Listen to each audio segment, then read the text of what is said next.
Jesus Cristo é o Senhor no céu,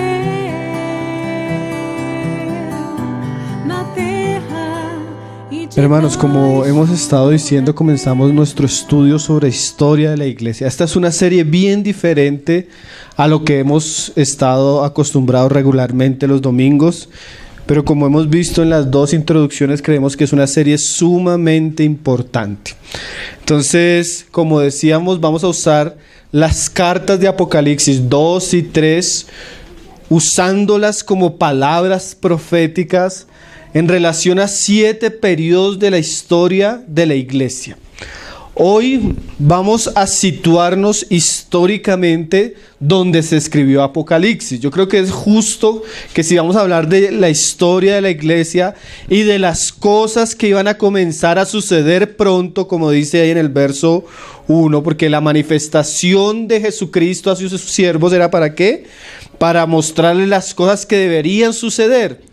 Pero como nos lo cuenta la historia, Juan escribió o vio esto más o menos en el año 90 aproximadamente. Pero entonces ya la era cristiana llevaba 60 años de historia.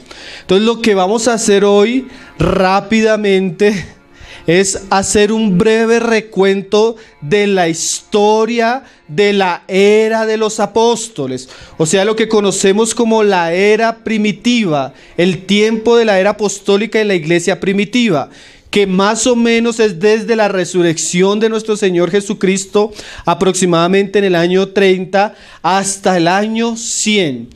Es apenas un recuento histórico para comenzar a ver los 7 periodos de la iglesia que vamos a estudiar juntos. Amén. Entonces, bueno, para eso, gracias al Señor, tenemos un libro que nos va a ayudar bastante. Usted lo va a poder tener abierto y usted va a ir pudiendo ir mirando, pero solo haremos un recuento. Es el libro de Hechos. Entonces usted puede ir al libro de Hechos de los Apóstoles.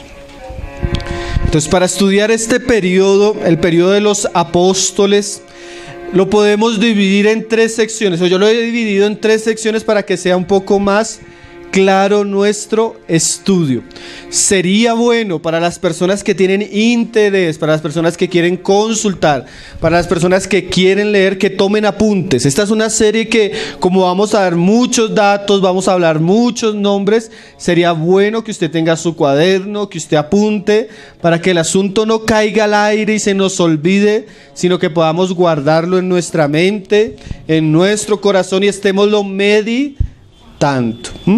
Entonces, los 3 periodos en los que nosotros vamos a dividir el periodo de los apóstoles, el primer periodo es el que llamaremos la iglesia principalmente local, o lo que fue la iglesia en Jerusalén, que va más o menos del año 30 al año 45.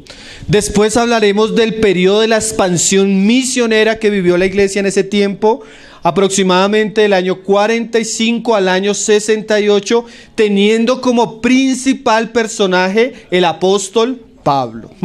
Y el último periodo, que es un periodo muy difícil de estudiar porque casi no hay registro histórico, llamaremos el periodo oscuro o silencioso, que también fue un periodo de expansión del cristianismo, pero del cual no se encuentra casi registro, que es de la época más o menos aproximadamente el año 68, que fue aproximadamente la época donde murió Pablo, la época donde murió Pedro, a la época de la muerte del apóstol Juan, más o menos en el año 96 al año 100 de la era cristiana. Entonces esos van a ser nuestros 3 periodos.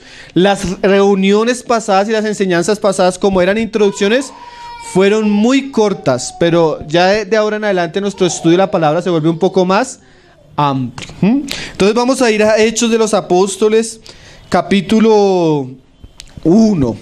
El Señor hablando con sus discípulos, aquellos que se les apareció después de su resurrección, mira lo que Él les dice, ahí en Hechos 1, verso 8.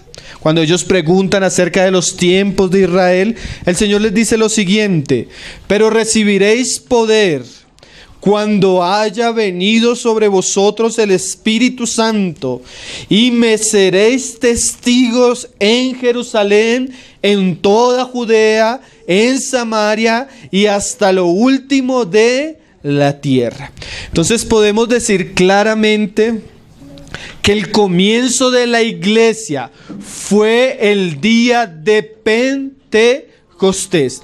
Aquel momento donde aquellos hombres estaban reunidos, orando juntos delante del Señor, y el Señor derramó su Espíritu, y el libro de Hechos nos narra que el Espíritu descendió sobre ellos en forma así, como si estuvieran cayendo llamas de fuego.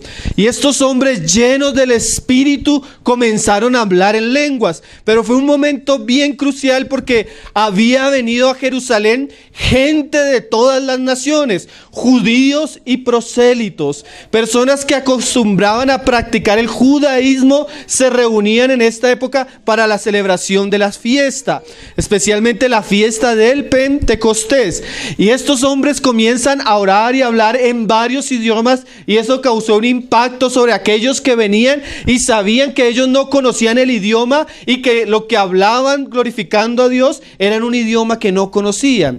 Fue un hecho extraordinario y milagroso del Espíritu Santo, la primera manifestación de lo que se conoció más adelante como el don de las lenguas. Y esto causó un impacto en las personas. En el comienzo ellos pensaron que estaban, ¿qué? Borrachos. Pero Pedro, lleno del Espíritu Santo, se levanta y comienza a dar su primera predicación. Y esto es bien importante porque lo que vamos a ver a través de la historia de la iglesia en el libro de Hechos es que la iglesia surgió por dos aspectos que nunca deberíamos perder nosotros. Era una iglesia que estaba orando, y como estaba orando fue llena del poder del Espíritu Santo, y en medio de esa iglesia se paraban hombres llenos del Espíritu y con conocimiento de la palabra de Dios, que cuando hablaban la palabra de Dios, la palabra traía convicción, arrepentimiento y salvación en los oyentes. Entonces el inicio de la historia de la iglesia fue esta predicación, donde se convirtieron 3,000 hombres. Y esto fue un suceso tremendo, hermano, porque estos hombres venían simplemente a una fiesta, pero una vez se encuentran con Cristo, con el Evangelio, con el cumplimiento de todas las promesas, deciden dejar su tierra natal y se quedan a vivir en Jerusalén. Una congregación de más de 3,000 personas, y comienzan a haber necesidades, y los hermanos, llenos del Espíritu Santo y llenos de amor por sus hermanos, comienzan a vender todas las cosas para que por medio de las herencias y las propiedades que ellos tenían pudieran ser suplidos a aquellos que dejaron sus tierras y ahora estaban entre ellos como sus hermanos. Ese es el inicio de la iglesia en Jerusalén. Ahí en Hechos 2:42 nos dice el fruto de la predicación del mensaje de Pedro, y nos muestra cómo se formó la primer asamblea cristiana, la primer iglesia local, que fue la iglesia en Jerusalén. Dice ahí Hechos 2:41. Así que los que recibieron su palabra fueron, ¿qué? Bautizados, y se añadieron aquel día como 3,000 personas, y perseveraban en la doctrina de los apóstoles, en la comunión unos con otros, en el partimiento del pan y en las oraciones, ¿no? Esa fue la práctica que adoptó la iglesia en su comienzo. Ahora los que estaban convertidos perseveraban juntos en la doctrina, perseveraban juntos teniendo comunión unos con los otros, perseveraban juntos partiendo el pan como Jesús lo había mandado y orando. Una iglesia ferviente, una iglesia que era la semilla de lo que habría de ser el cristianismo en toda la tierra. Y dice que esta iglesia era tan poderosa que mira lo que dice ahí: y sobrevino temor a toda persona. O sea, esta iglesia era tan vigorosa, tan llena del Espíritu Santo, que las personas tenían temor de esta iglesia. Las personas veían en ellos algo diferente. Más adelante, cuando los hermanos llegan a un lugar, se decía que estos eran los que trastornaban el mundo. Y muchas maravillas y señales eran hechas por los apóstoles. Así como el ministerio de Jesús fue acompañado de gran cantidad de señales, milagros por doquier, expulsión de demonios, sanidades, así fue la iglesia en Jerusalén. Jesús le había dicho a sus apóstoles: estas señales creerán a los que siguen. Por donde vaya estas señales les seguirán.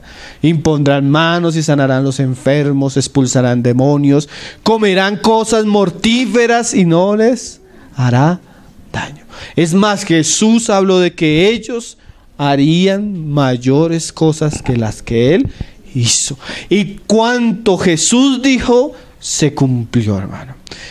Dice: todos los que habían creído estaban juntos y tenían en común todas las cosas. Otra de las cosas que vemos maravillosamente en las iglesias o en la iglesia del primer, segundo, tercer siglo era que era una iglesia que mantenía la unidad. No fue que Pedro en su ministerio levantó su iglesia en Jerusalén y a la par Juan hizo su denominación y Jacobo también hizo su denominación, sino que todos los cristianos perseveraban juntos, en unidad, en torno a la doctrina del Señor Jesucristo. Una iglesia muy gloriosa, hermano. Una iglesia que nos enseña bastante. ¿Cuánto deberíamos nosotros entrarnos en este libro y estudiar Hechos de los Apóstoles para conocer lo que Dios hizo en aquellas iglesias que fueron padres de nuestra fe, si lo podemos decir, los primeros frutos de la fe cristiana? Y dice: y vendían sus propiedades y sus bienes y los repartían a todos según la necesidad de cada uno. Se tiene que recordar que habían llegado muchas personas que no tenían casa, que no tenían trabajo en Jerusalén, pero por causa del avivamiento que estaba sucediendo entre ellos, habían dejado sus naciones y estaban viviendo con ellos. Entonces fue algo muy particular de la obra del Señor en Jerusalén. Y dice ahí: y perseverando unánimes cada día en el templo y partiendo el pan en las casas, comían juntos con alegría y sencillez de corazón, alabando a Dios y teniendo favor con todo el pueblo. O sea que, como lo vamos a estudiar más adelante, la iglesia en los primeros siglos se caracterizó también por ser una iglesia que tenía muchas buenas obras. Tanto que fue una iglesia que por su amor, por su servicio, por su hospitalidad, por su cuidado a los huérfanos, por su cuidado a los pobres, era una iglesia que ganaba la gracia de las personas que estaban alrededor. Y era una iglesia a la cual el Señor añadía constantemente, dice ahí el verso. Y el Señor añadía cada día a la iglesia los que habían de ser salvos. Entonces, una iglesia que creció abundantemente con la predicación de Pedro en Pentecostés, pero a la par el Señor iba añadiendo constantemente.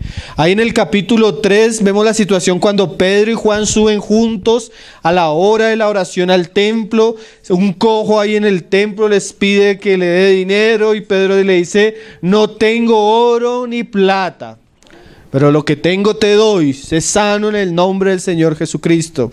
Hermanos, la iglesia en Jerusalén no tenía templos, porque al templo que iban no pudieron volver después. La iglesia en Jerusalén no tenía recursos, la iglesia en Jerusalén no tenía medios de comunicación, la iglesia en Jerusalén no tenía muchas cosas, pero tenía el poder de nuestro Señor Jesucristo.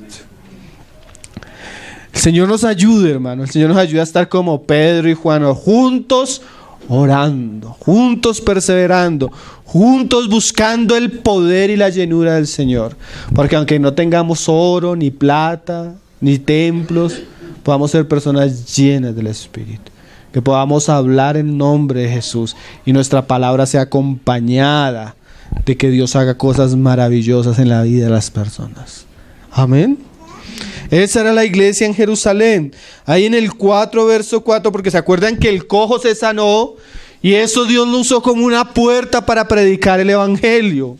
Un milagro una gran predicación, no como hoy en día, muchos milagros, cero predicación. Y examinamos los milagros, falsos milagros, ¿no? Un milagro, una gran predicación. Tanto que dice el pasaje que en el verso 4 dice, pero muchos de los que habían oído la palabra creyeron. Y el número de los varones era como 5,000. Aunque Juan y Pedro no alcanzaron a terminar su predicación porque fueron arrestados, muchos de los que creyeron que, oyeron que, se convirtieron. Entonces súmele a esa primer cosecha de 3,000 en Pentecostés. ¿Ahora cuántos? 5,000. Entonces tenemos una iglesia aproximadamente de 10,000 varones. Súmele las mujeres y súmele los hijos, que no se acostumbran a contar. Y dice ahí, y el número de los varones era como 5,000. Ahí en el capítulo 4 se nos narra la prisión de Pedro y Juan, y cuando son sueltos, ahí en el verso 27, dice, en vez de estar, también tenemos que hablar mucho de la iglesia cuando lo leamos. Usted que lea el libro de los apóstoles, de hecho de los apóstoles lo va a ver. Era una iglesia que era una iglesia poderosa porque tenía oración, tenía palabra, tenía hombres ungidos, pero también fue una iglesia que siempre tuvo persecución. Siempre sufrió por la causa de Cristo. Y el Señor se los había dicho, ¿no? Os envío como ovejas en medio de lobos. El cristianismo surgió en un ambiente odiado y perseguido. Primeramente, como dice Juan 1:1, por los suyos. A los suyos vino y los suyos no lo recibieron. Y si no recibieron a Jesús, que era su Mesías, mucho menos iban a recibir a los que seguían a Jesús. Entonces la iglesia cristiana fue perseguida altamente y primeramente por los judíos. Pero mira cómo oraba esta iglesia, hermanos. Ahí en el verso 27 dice, porque verdaderamente se unieron en esta ciudad contra tu santo Hijo Jesús, a quien tú ungiste, Herodes y Poncio Pilato, con los gentiles y el pueblo de Israel. Entonces ahí aclaramos y hacemos el paréntesis. No solo los judíos, también los gentiles, hermanos. Para hacer cuanto tu mano y tu consejo habían antes determinado que sucediera. Y ahora, Señor, o sea, eso te sucedió a ti, Señor. Pero ahora, Señor, mira sus amenazas y conceda a tus siervos que con todo de nuevo hablen tu palabra. Porque ¿cuál fue la provisión de los judíos para los apóstoles? Pueden reunirse, pueden estar juntos, pero no hablen en nombre de Jesús. Cállense, ¿no? Hermanos, esta iglesia crecía también porque era una iglesia que predicaba el evangelio.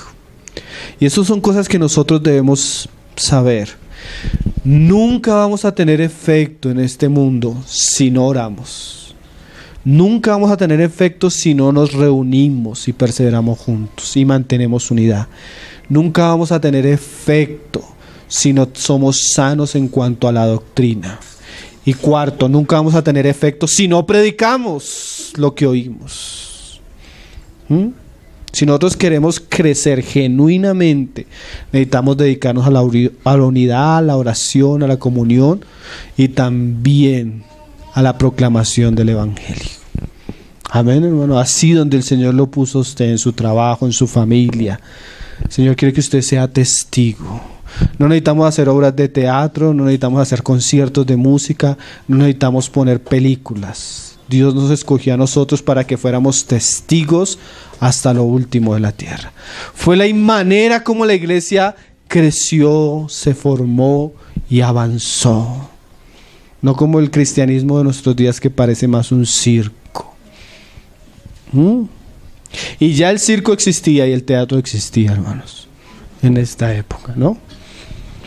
Dice, mientras extiendes tu mano, o sea, Señor, concédenos poder hablar tu palabra con todo de nuevo mientras tú extiendes tu mano. Mira estas frases. Para que se hagan sanidades y señales y prodigios mediante el nombre de tu santo Hijo Jesús. Esta iglesia, como vamos a verlo, como lo vemos en el ministerio de Pablo también, era una iglesia que tenía muchas señales. ¿Por qué?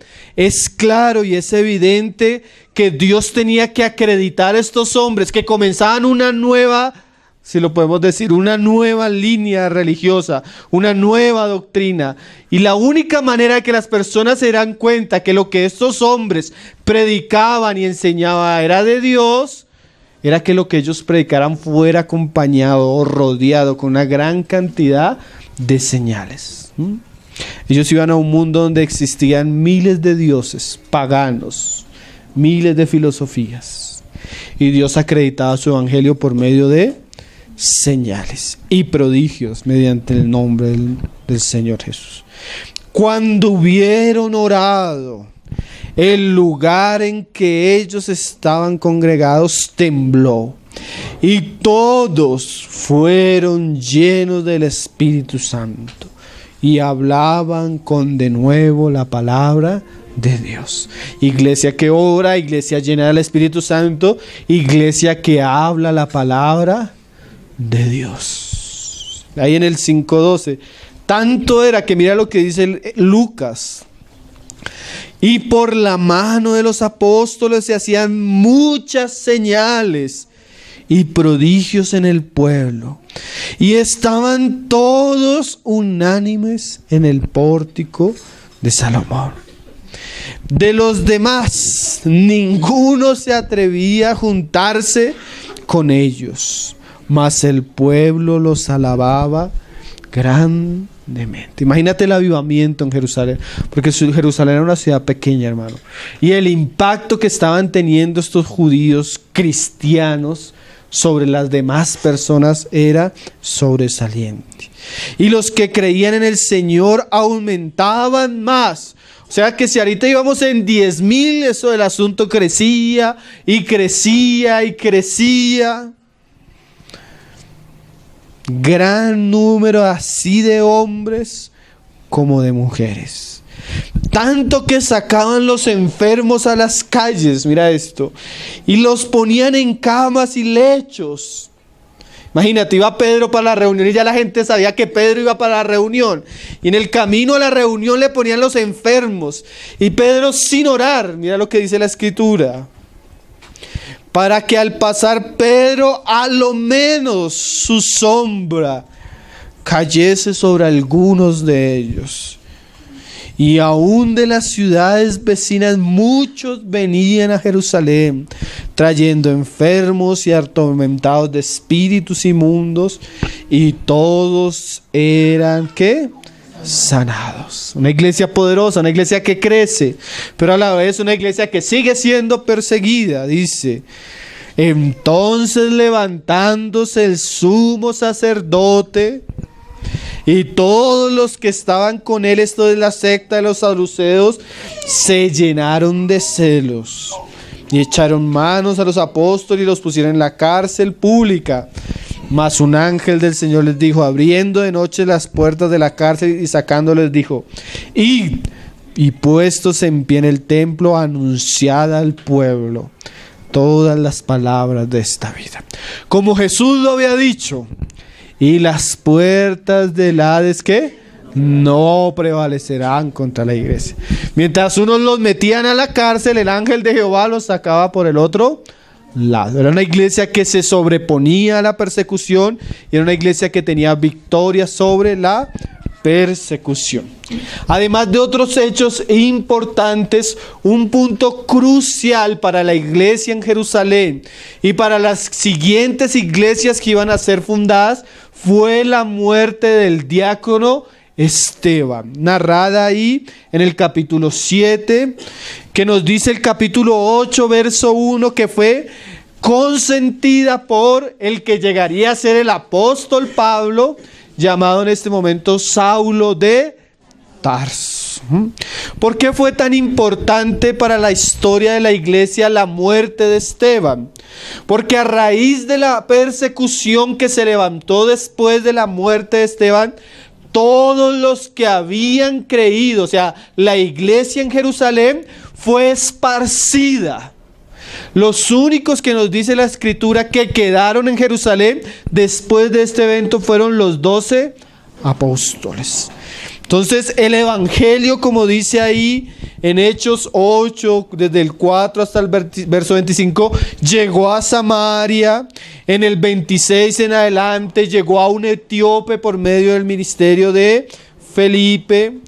Entonces comenzó la iglesia a crecer, comenzaron a existir hermanos convertidos en Samaria y en otras regiones, tanto que Pedro y Juan comenzaron a visitar a los hermanos en Samaria. Entonces Dios usó la persecución para quitar a la iglesia de Jerusalén de su ambiente cómodo y volverla a una iglesia misionera. A veces Dios ha hecho cosas así. La persecución, la mudanza de ciertas circunstancias hace que el evangelio corra. Otro hecho sumamente importante que va a marcar el segundo periodo de la era de los apóstoles es la conversión del apóstol Pablo ahí en el capítulo 9. Pero antes de ir a la segunda parte, vamos a ir a Hechos capítulo 10, que como Jesús se lo había dicho a Pedro, ¿se acuerdan que Jesús le dijo a Pedro que le entregaba las llaves del reino de los cielos? Y el día en Pentecostés, lleno del Espíritu Santo, ¿qué hizo? Abrió las llaves del reino de los cielos por la predicación del evangelio y llegó la salvación a los judíos. Pero no solo el Señor iba a usar a Pedro para pescar a los judíos, sino que él sería la punta de lanza para llegar a una población gentil. Y vemos el movimiento que el Señor hace con Pedro cuando lo manda a llamar Cornelio. La iglesia que hasta este punto era exclusivamente de judíos, el Señor va a comenzar a ensanchar el odre, porque en el redil de Dios no solo había campo para los judíos, sino también había campo para ¿quiénes? Para los gentiles.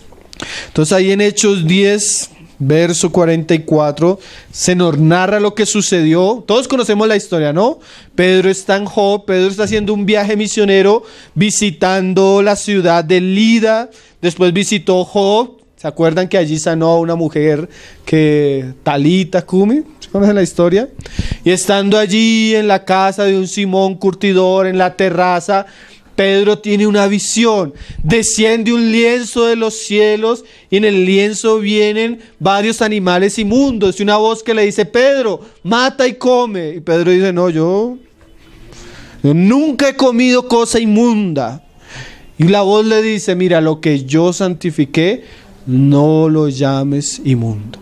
Pedro está reflexionando qué quería decir esa visión. Mientras Pedro está teniendo esa visión, se le aparece un ángel a Cornelio y le dice a Cornelio: Cornelio, tus oraciones han sido oídas. Ve y manda a llamar a un fulano llamado tal, que se encuentra en tal lugar, que él te va a hablar palabras que serán salvación para ti y para los tuyos.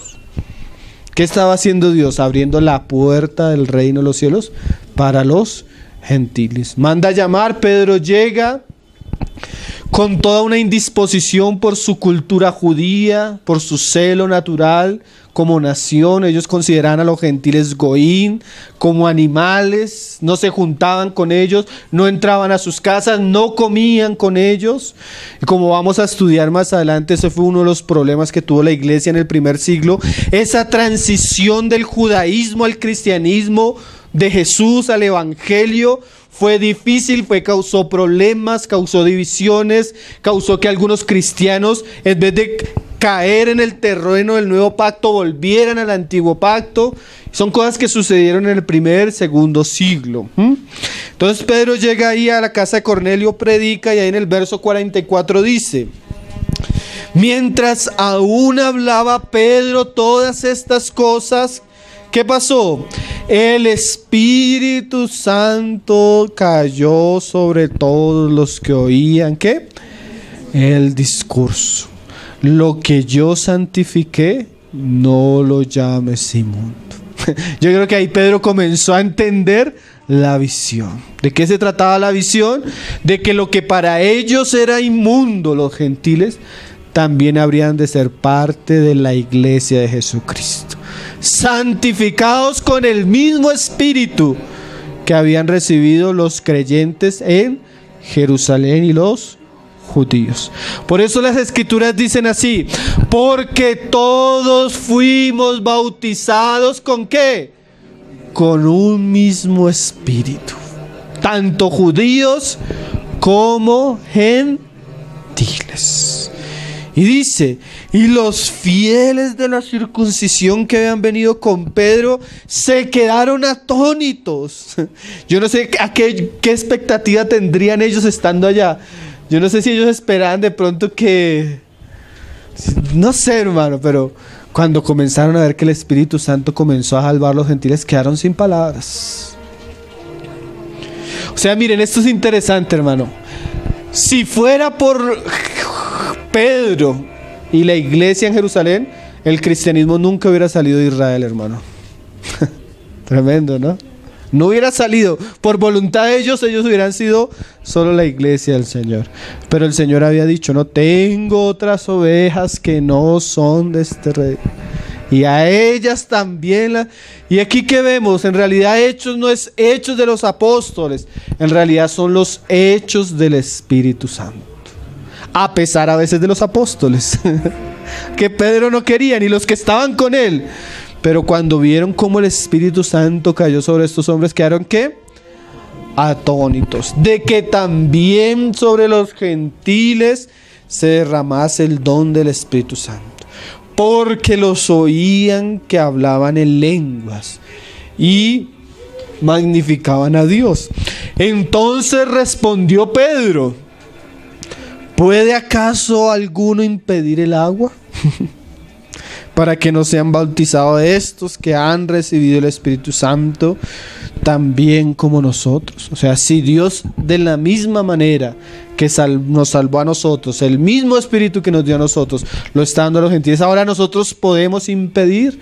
Hermanos, la edificación de la iglesia era un asunto que no podían ni impedir los mismos apóstoles. Jesús había dicho: yo edificaré mi iglesia, y las puertas del Hades no prevalecerán. Dice que mandó bautizarles en el nombre del Señor Jesús. Entonces le rogaron que se quedase por algunos días. Ahí podemos seguir avanzando y ver otro episodio sumamente importante. Este episodio abre la puerta del evangelio a través de la autoridad que el Señor le da a sus apóstoles, especialmente a Pedro en este ministerio de evangelizar, de predicar el evangelio. Pero también sucede otro fenómeno muy interesante, que fue como aquellos cristianos que estaban en Jerusalén, que por motivo de la persecución de Esteban salieron por todas partes. Dice ahí Hechos 11, verso 19, dice: ahora bien, los que habían sido esparcidos a causa de la persecución que hubo con motivo de Esteban pasaron hasta Fenicia, Chipre y Antioquía. Y mira esta frase: no hablando a nadie la palabra, sino solo a los judíos. Jesús había dicho en un comienzo, cuando él mandaba a sus discípulos en Israel, les decía: id a casa, no vayáis por casa de gentiles ni por ciudad de gentiles. Pero el asunto ya había mudado, porque Jesús en el Mateo al final manda a toda ¿qué? Criatura. Pero estos solo no hablaban sino solo a los judíos. Pero había entre ellos unos varones de Chipre y de Cirene, los cuales cuando entraron en Antioquía, que era una ciudad al norte, una ciudad de Siria, al norte de Israel, dice, hablaron también ¿a quiénes? A los griegos, anunciando el evangelio del Señor Jesús. Y mira qué pasó. Y la mano del Señor estaba con ellos. O sea que así como el Espíritu Santo respaldó la predicación poderosa de Pedro en Pentecostés y en casa de Cornelio, también el Señor estaba en un grupo de hermanos sencillos, expatriados, en dispersión. ¿Y qué pasaba con ellos? ¿Qué? Y gran número creyó y se convirtió al Señor. Y este asunto, hermano, la predicación a los griegos en Antioquía fue también, así como Jerusalén fue un punto clave porque fue la primera iglesia que existió y fue una iglesia muy vigorosa, de un gran avivamiento y muy perseguida. Ahora entra en escena por el libro de Hechos de los Apóstoles otra iglesia que va a ser sumamente importante, que llega a ser también la primera iglesia gentil constituida, y es la iglesia en Antioquía, una ciudad siria. Y dice: llegó la noticia de estas cosas a oídos de la iglesia que estaba en Jerusalén, y enviaron a Bernabé que fuese hasta Antioquía. Y cuando llegó, ¿qué dice? Vio la gracia de Dios, se regocijó y exhortó a todos a que con propósito de corazón permaneciesen fieles al Señor. Entonces el Señor, como un movimiento también divino, esta vez no envía ni a Pedro ni envía a Juan, sino envía a un judío que había vivido entre gentiles, que tenía un corazón amplio y consolador, que es Bernabé. Si hubiera enviado a Pedro, quién sabe qué hubiera pasado. Pablo dice que después, cuando él fue a Antioquía, tuvo que reprenderlo públicamente porque Pedro todavía tenía que lidiar con los de la circuncisión y con su trasfondo judío. Pero Dios escoge a Bernabé, que en los siguientes capítulos también se vuelve un personaje importante a la par del apóstol Pablo. Entonces surge la primera iglesia gentil. Ya el evangelio y el cristianismo no es un asunto de la nación de Israel, no es un asunto de Jerusalén, sino que de una manera divina, por providencia divina, por la persecución, el cristianismo comienza a crecer y comienza a llegar a ciudades gentiles, ciudades importantes, ubicadas geográficamente en puntos sumamente cruciales, que abrirían la puerta del evangelio a todas las ciudades y las grandes regiones conocidas de la época. Entonces comienza a haber una transición. De Hechos de los Apóstoles, del capítulo 2 al capítulo 11, es el primer periodo de la iglesia, que transcurrieron más o menos 15 años, del año 30 al año 45, sellando con la conversión del apóstol Pablo y el surgimiento de la primera iglesia gentil, la iglesia en Antioquía. Ahora comenzamos con el segundo periodo de la historia de la iglesia primitiva. Ahí ese periodo es narrado desde el capítulo 13 en adelante. Podemos ir a 13, verso 2. Más o menos, aproximadamente sitúan esto en el año 45, donde comienza no un nuevo mover, pero Dios va a comenzar a apartar a dos hombres para que el evangelio que ha crecido, que está prosperando, que llegó a Antioquía, comience a llegar a otras partes. Y Dios escoge a un hombre que, cuando lo llaman a este hombre se convierte en el camino y llega a una ciudad, y Dios manda a un discípulo. ¿Se acuerdan del discípulo? Ananías. Y le dice: Ananías, ve y unge a tal. Y Ananías le dice: no, Señor, él persigue a tu iglesia. Viene hasta con cartas. Y el Señor le dice: no, ve, porque instrumento escogido es para llevar mi nombre a los gentiles y a reyes. Y yo le mostraré cuánto le es necesario padecer por mi nombre. Entonces el perseguidor, el enemigo de la fe, una vez se convierte y el corazón cambia, llegará a ser el gran apóstol Pablo, que pasa de ser perseguidor a perseguido por la causa de Cristo. Y la iglesia sigue avanzando y creciendo. Dice ahí Hechos 13, verso 2. ministrando estos al Señor. Lo mismo, iglesia orando, iglesia perseverando, iglesia con hombres de la palabra, como dice ahí. Y ayunando, dijo el Espíritu Santo. Por eso les decía que Hechos de los Apóstoles no son los Hechos de los Apóstoles, sino usted ve que el que va dirigiendo el asunto, como Jesús lo había prometido, ¿era quién? El Espíritu Santo. Apartadme a Bernabé y a Saulo para la obra a que los he llamado. O sea, el Espíritu Santo había providencialmente, soberanamente escogido a estos dos hombres, porque desde el llamamiento y el envío de estos hombres iba a comenzar una serie de movimientos misioneros que iban a traer una mayor ampliación y expansión del evangelio en esta época. De ahí en adelante el libro de Hechos se encarga de narrarnos los tres grandes viajes misioneros del apóstol Pablo. Por eso decíamos que esta época, más o menos del 45 al 58, es lo que llamaremos la época de la expansión misionera de la iglesia. Ahí por encima comenzamos a ver que estos hombres son apartados y su primer viaje es a la isla de Chipre, una isla ahí en el mar Mediterráneo, desde el verso 4 hasta el verso 12 en adelante.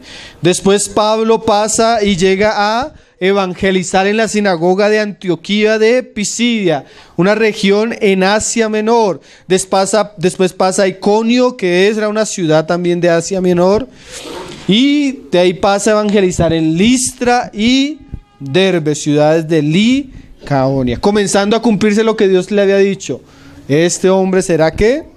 Instrumento escogido para llevar mi nombre en presencia de los gentiles. Y lo que decía el Señor, podemos leerlo ahí en el verso 48. Pablo siempre llegaba primero a donde, a la sinagoga, pero una vez que los judíos se cerraban o no escuchaban, se volvía a los gentiles. Dice en el verso 48, los gentiles, entonces en Antioquía de Pisidia, oyendo esto, que se regocijaban y glorificaban la palabra del Señor. Y mira lo que dice: y creyeron todos los que estaban ordenados para vida eterna. Y la palabra del Señor se difundía por toda aquella provincia. Usted va a escuchar que ese término es muy usado cuando Pablo llegaba a una ciudad, que la palabra del Señor llegaba a todo lugar por el ministerio de Pablo. Entonces, el gran punto, el gran personaje de este segundo periodo de la iglesia, en el periodo de los apóstoles, es Pablo. Usted ve que el primer periodo está centrado en Jerusalén, los apóstoles Pedro, Juan, pero después del capítulo 12 al capítulo 13 hay una mudanza y comienza a ser el personaje principal Pablo y sus movimientos misioneros, que traían muchos convertidos, y que este grupo de convertidos que surgía en cada ciudad se constituía la iglesia de Cristo en ese lugar. Pero a la par de un ministerio glorioso y poderoso, donde las personas se convertían, siempre Pablo tuvo el aguijón de la persecución. Y dice: pero los judíos instigaron a mujeres piadosas y distinguidas y a los principales de la ciudad, y levantaron persecución contra Pablo y Bernabé, y los expulsaron de sus límites. Pero mira la actitud de estos apóstoles, y es una actitud que también nos muestra que para que la iglesia siempre sea edificada debe haber una disposición a sufrir y a pagar un precio por la causa y seguir independientemente de las situaciones que se levanten. ¿Qué le había enseñado el Señor a sus discípulos? Cuando lleguen a una ciudad, entren a una casa, y si no los reciban, ¿qué deben hacer? Sacúdense los pies y sigan.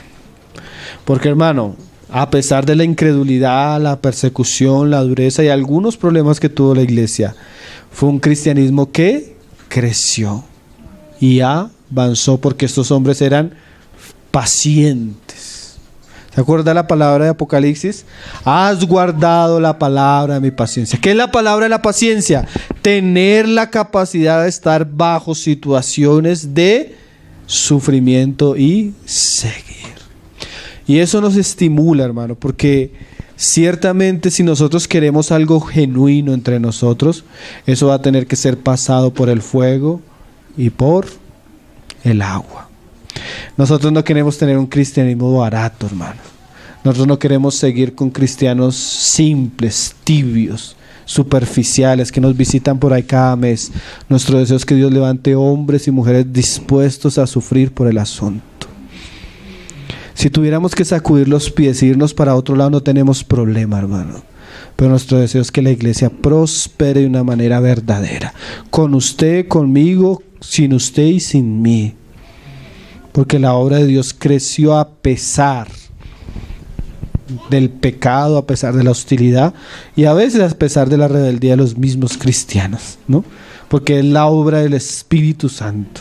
No era la obra ni siquiera de Pablo o de Pedro, sino era la obra del Espíritu Santo. Y deseamos que así como el Señor operó poderosamente en esos tiempos, opere así en nuestros días. Dios levante hombres y mujeres comprometidos, santos, consagrados, hombres de oración, de la palabra, para que el testimonio de nuestra generación prospere.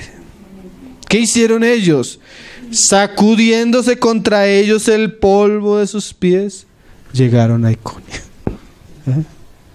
Pero en Iconio sucedió lo mismo, hermano. Ahí en el 14:3 dice: por tanto allí se detuvieron allí mucho tiempo, hablando con denuedo, confiados ¿en qué? En el Señor.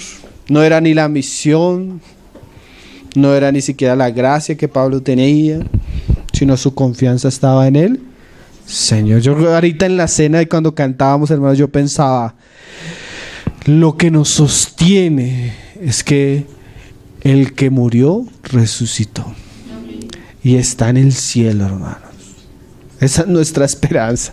La victoria de Jesús es nuestra victoria. Porque si nos ponemos a ver las circunstancias, yo creo que nosotros narrando esto lo hacemos como con cierto fervor y ánimo, pero seguramente eran épocas difíciles, hermano. Estos hombres, Pablo cuando comienza en 2 Corintios a escribir su ministerio, en azotes, en ayunos, en cárceles, en prisiones, en fatigas, no era fácil, pero estos hombres fueron fieles al Señor y el Señor fue fiel a su obra. Señor nos ayude y nos anime. Dice: se detuvieron allí mucho tiempo hablando con denuedo, confiados en el Señor, el cual daba testimonio a la palabra de su gracia, concediendo que se hiciesen por las manos de ellos ¿qué? Señales y prodigios. Y la gente de la ciudad estaba dividida. ¿Sí? Usted va a ver que en Jerusalén, donde llegaba el evangelio poderosamente, había ¿qué? Una división: los de Cristo y los que están contra Cristo. Unos estaban con los judíos y otros con los apóstoles.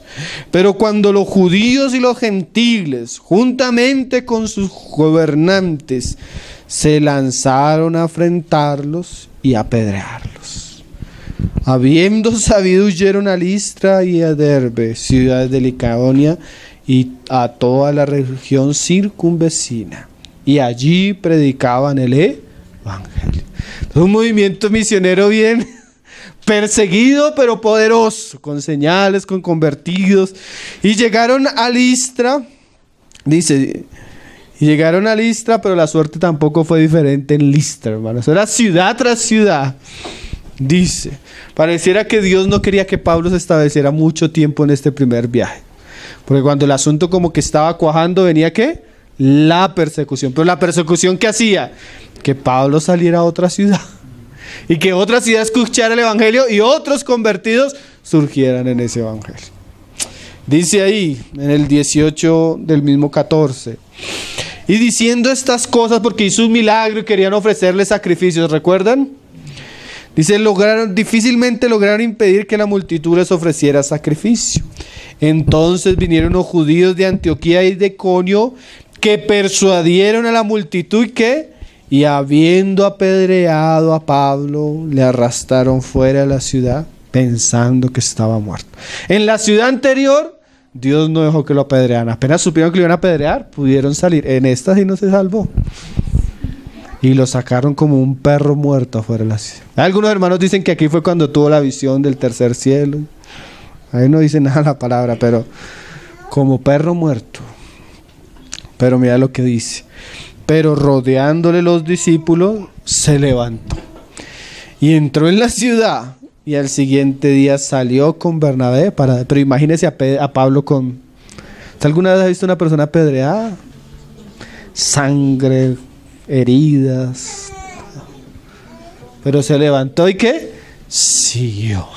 Estos eran hombres de hierro, con una fe ¿qué? Verdadera.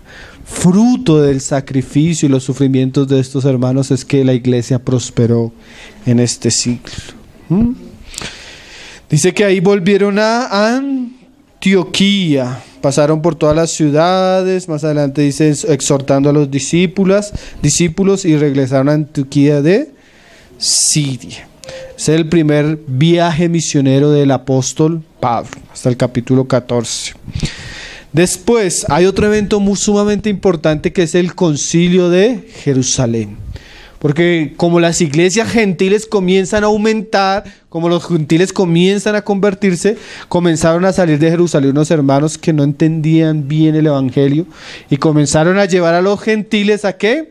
A judaizarse, volver a la ley, los circuncidaban, y esto trajo un problema entre Pablo y estos hombres y se dispusieron para ir a Jerusalén a solucionar el asunto. Entonces es el primer concilio de la historia de la iglesia, porque cuando comencemos a hablar de historia de la iglesia vamos a hablar de concilios, y era que los grandes líderes del cristianismo, en este caso era la iglesia en Jerusalén y principalmente los apóstoles que estaban viajando a los gentiles, se reúnen y a la luz de las escrituras determinan si los gentiles tenían que volver a la ley, y hay unas resoluciones, la conocen, ¿no? Se les recomienda a los gentiles guardarse de los ídolos, de lo ahogado en sangre y de las fornicaciones. El primer concilio que hubo en la historia de la iglesia. De ahí en adelante, en Hechos 15 se nos narra el segundo viaje misionero de Pablo, que por una providencia divina él tenía como la pretensión de pasar por los mismos lugares que ya había visitado, pero Dios comienza a cerrarle puertas y en un momento el Espíritu le prohíbe en algún lugar hablar, pero una noche Pablo tiene una visión y en la visión se le aparece un hombre ¿de quién? De Macedonia, que le ruega a Pablo y le dice: ven y ayúdanos. Y Pablo y su equipo apostólico con quien viajaba, Marcos, Silas, Bernabé y posiblemente Lucas que está narrando, se disponen para ir a la región de Macedonia. Entonces usted comienza a ver el mapa y usted comienza a ver que Dios comienza a ensanchar el evangelio y llevarlo a regiones más allá. Y comienzan a convertirse en las primeras ciudades de Macedonia. Ciudades que son muy conocidas para nosotros, algunas porque son a las que Pablo les dirige algunas epístolas. Entonces Pablo llega a Macedonia principalmente y primeramente llega a Filipos. Y así convierte la primera iglesia, que es una de las que después Pablo les escribe su carta a los filipenses.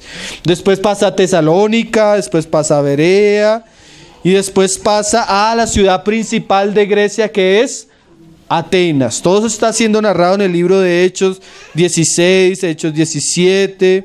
En Hechos 18 llega a Corinto y en Corinto dura bastante tiempo, ¿no? Que era una ciudad principal de Acaya. Después viene a Éfeso y regresa a Antioquía, cumpliendo su segundo viaje misionero. Como dice Pablo, y leía nuestro hermano hoy, que aunque Pablo era el más pequeño de los apóstoles, ciertamente él trabajó bastante. Sus viajes misioneros fueron bastantes, acompañados de trabajo. Aunque la historia bíblica, hermano, solo se centra en el apóstol Pablo. Estos años que estamos hablando, del año del 30 al 65, fueron los años donde todos los apóstoles viajaron mucho. Los 12 apóstoles, aunque no se conoce toda la historia de ellos, sí hay registros históricos donde se habla a dónde viajaron cada uno y la obra misionera que ellos cumplieron. Si usted quiere conocer esta historia, el hermano Gino, en el libro de Aproximación a Apocalipsis, en la última parte del libro donde estudia las piedras preciosas, estudia a los 12 apóstoles de Cristo y él muestra la obra misionera que ellos hicieron basado en los registros históricos que hay. No es mucho, pero lo que hay es suficiente para ver que estos hombres también tuvieron un bastante movimiento misionero, sino que Dios providencialmente puso en el equipo de Pablo a Lucas, que ya había narrado los hechos de Jesús y su ministerio, y escribe un segundo tratado, que es el libro de Hechos, para seguir la continuación de la historia que había comenzado con el ministerio de Cristo. Amén. Entonces, pero esos relatos sí están en la historia y usted los puede conocer. Entonces el hermano Gino hace un buen estudio de eso en la parte del final de las piedras preciosas. Ahí usted escucha las historias de los otros apóstoles, especialmente los 12, los del Cordero, los que estuvieron con Pedro, con Juan, los que el Señor llamó y estuvieron en su ministerio. Ahí en el capítulo 18 entramos en el último periodo la última parte del segundo periodo que hemos descrito, que es el de las misiones, con el tercer viaje misionero de Pablo. Pablo dice ahí en Hechos 18, desde el verso 22, dice que habiendo arribado a Cesarea, subió para saludar a la iglesia y luego descendió a Antioquía. Antioquía, de donde él salía y donde él regresaba. Y dice que después de estar allí algún tiempo salió, recorriendo por orden la región de Galacia y de Frigia, que eran ciudades y regiones donde ya habían iglesias y donde habían hermanos, y él acostumbraba a visitar estas iglesias, confirmando a todos los discípulos. Después en el 19 se nos habla que él llega a Éfeso, y en Éfeso dura gran tiempo. El Señor le dice a Pablo que se quede en Éfeso porque él tiene mucho pueblo ahí, y Pablo comienza su ministerio en Éfeso y el ministerio crece, y dice que la palabra del Señor llegó a toda Asia por la obra que se hizo en Éfeso. Pero Pablo, movido por el Espíritu, dice que es llamado a ir a Jerusalén. Entonces el tercer viaje misionero de Pablo termina despidiéndose de estos lugares con el deseo de ir a Jerusalén, donde en Jerusalén es capturado. Hechos 21 nos muestra que Pablo es capturado. Él pide apelar a César, ¿no? Compadece ante Félix, ante Festo, ante Agripa. Después viaja para Italia. Todos conocemos el viaje difícil donde tuvieron naufragios y un poco de cosas que narra el libro de Hechos. Y después finalmente llega al final de Hechos de los Apóstoles, capítulo 28, y Pablo llega a Roma. No como él se lo esperaba. Él siempre tuvo deseo de ir a Roma. Usted ve la epístola de Pablo a los romanos y dice que él tenía deseos de ir a Roma, pero llegó en cadenas. Fue la providencia del Señor. Allí en Roma estuvo encarcelado un tiempo y fue libre. Después de su prisión fue libre por aproximadamente 4 o 5 años. No se sabe qué hizo en ese tiempo de la historia, porque ahí cerramos el segundo periodo de la era de los apóstoles. Los viajes misioneros concluyen con la captura, o cuando Pablo es arrestado en Jerusalén, llega a Roma y hay un silencio. Se sabe por la historia de la iglesia que en el periodo más o menos del año 60 al año 65, Pablo es perseguido por Nerón, así como Pedro. Pedro muere crucificado, pero él dice que él no es digno de morir como su Señor, y es crucificado al revés en Roma por manos de Nerón. También Pablo muere en Roma por mano de Nerón, que fue un rey déspota, un hombre maligno, y fue el primer gran perseguidor de la iglesia a nivel del Imperio Romano. De ahí en adelante comenzaron a haber 10 periodos de grandes persecuciones, pero el primer periodo comenzó con el emperador Nerón. En esta época también suceden 2 acontecimientos sumamente importantes que no se pueden quitar de la historia de la iglesia. El primero es el incendio de la ciudad de Roma. Conocen la historia, ¿no? En el año 64 Nerón manda incendiar Roma. Pero cuando se incendia la ciudad, el repudio y el desacuerdo de los romanos a lo que acaba de hacer Nerón, hace que Nerón astutamente, para que no se le culpe el hecho, hace culpable a los cristianos. Y comienza la gran persecución contra los cristianos en Roma. ¿Usted en estos días ha visto la película? Entonces cogían a los cristianos, los metían en un asta y les prendían fuego y ellos iluminaban la ciudad. Los cogían, los vestían de pieles de animales, los llevaban al Coliseo romano y les mandaban las bestias. Fueran niños, fueran jóvenes, fueran ancianos. Miles de cristianos sufrieron fuertemente por la persecución que resultó a raíz del incendio de Roma. También en esa misma época fueron expatriados. Todos los judíos que estaban en Roma fueron sacados de allí.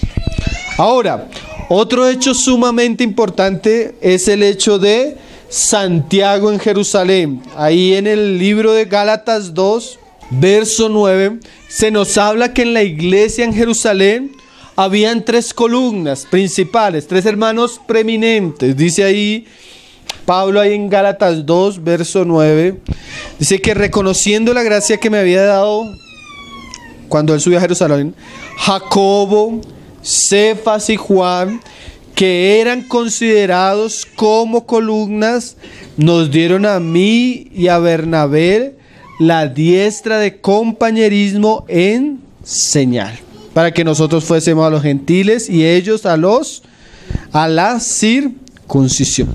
Entonces en Jerusalén, después de que comenzaron a salir los apóstoles Pedro y Juan, hubo un hombre muy prominente. No solo la historia cristiana, sino aún la historia judía y la gentil nos habla de este personaje que fue Jacobo, el escritor de la epístola de Santiago, que era uno de los hermanos en la carne de nuestro Señor Jesucristo. Que Pablo dice que Jesucristo se le apareció resucitado a este Jacob. La historia dice que este Jacob era sumamente piadoso, que era un hombre tan intachable, que vivía tan en los mandamientos, aún en la ley de Dios, que los mismos judíos no tenían nada de qué recriminarle, porque vivía en una justicia mayor, como Jesús enseñó, que la de los escribas y de los fariseos. Se dice de este hombre que se le permitía entrar al templo. Fue un hombre que parecía que tenía un voto de nazareo, porque nunca cortó su cabello, nunca comió, nunca tomó bebidas, y dice que tenía sus rodillas como de camello por orar por Jerusalén. Se le permitía entrar a Jerusalén, al templo, y oraba por Jerusalén. Todo el mundo lo conocía porque era un hombre de oración, era un hombre santo, un hombre piadoso, respetado no solo por la iglesia, sino también por los judíos. Pero en el año 62 fue por causa del sumo sacerdote Ananías ben Ananías, fue mandado a apedrear.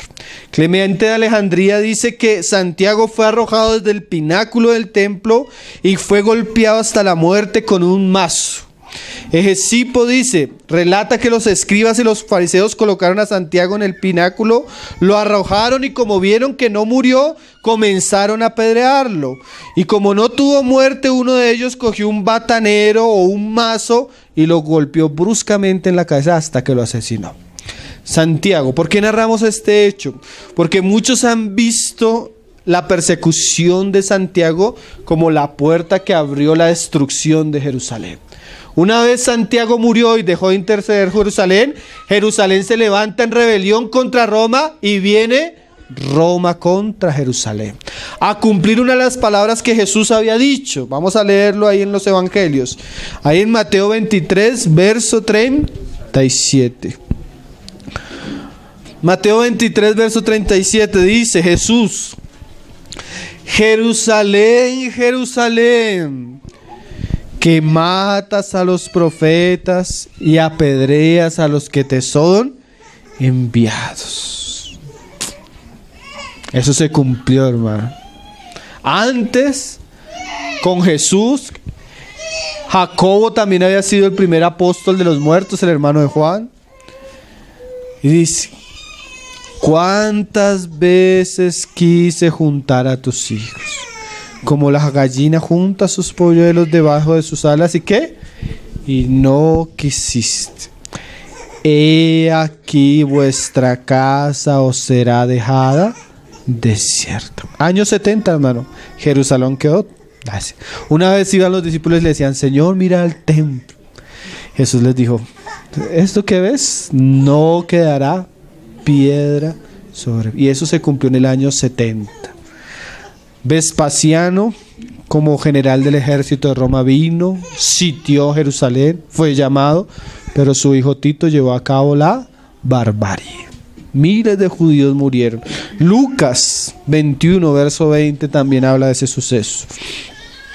Ya el Señor lo anunciaba, que es un suceso que tiene un cumplimiento histórico y también profético para los últimos días. Dice: pero cuando vieres a Jerusalén rodeada de ejércitos, sabed entonces que su destrucción ha llegado.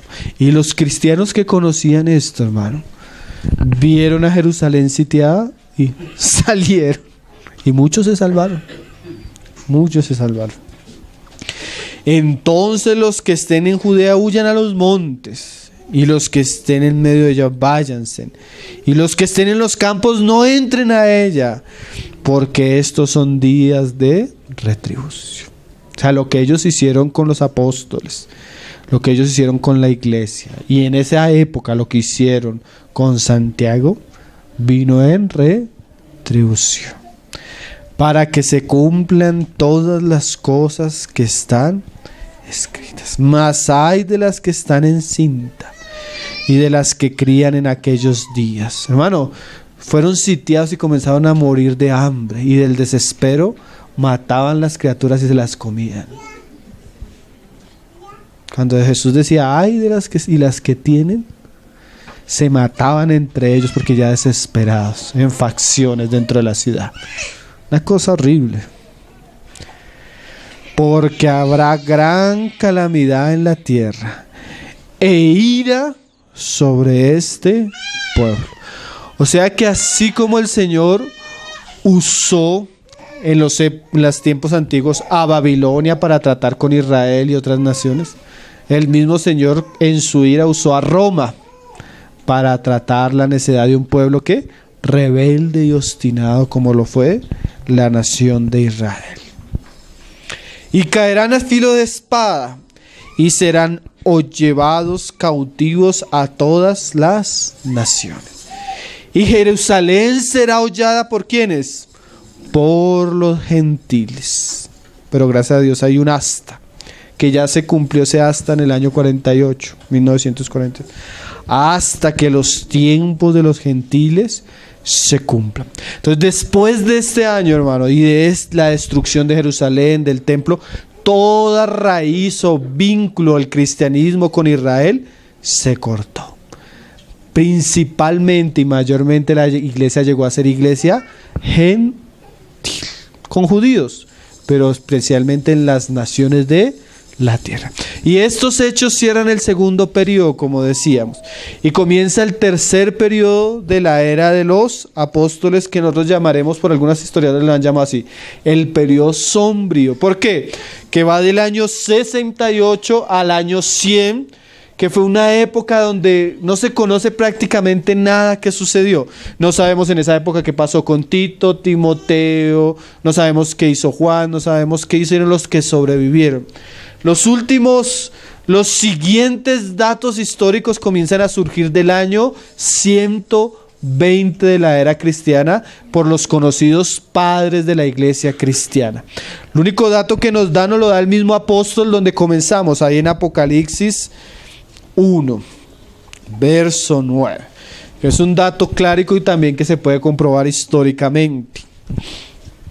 Juan, el único sobreviviente de los apóstoles, que llega hasta final del primer siglo, nos dice ahí en el verso 9: yo, Juan, vuestro hermano y copartícipe vuestro en la tribulación, en el reino y en la paciencia de Jesucristo, estaba en la isla de Pasmos por causa de la palabra de Dios y el testimonio de Jesucristo. Entonces, el otro gran periodo que surgió a través del Imperio Romano de persecución surgió por el emperador Domiciano, que persiguió también a los cristianos, y en esa persecución mandó matar al apóstol Juan. Se dice que Juan fue tomado y fue echado en una olla de aceite hirviendo. Pero al ver que no moría ni el aceite le hacía algo, el soldado se asustó y dijo: este es un brujo. Entonces por susto lo tomaron y lo enviaron a la isla de Pasmos para que él hiciera trabajo allá forzado. Entonces allí es donde Juan recibe la revelación del Apocalipsis.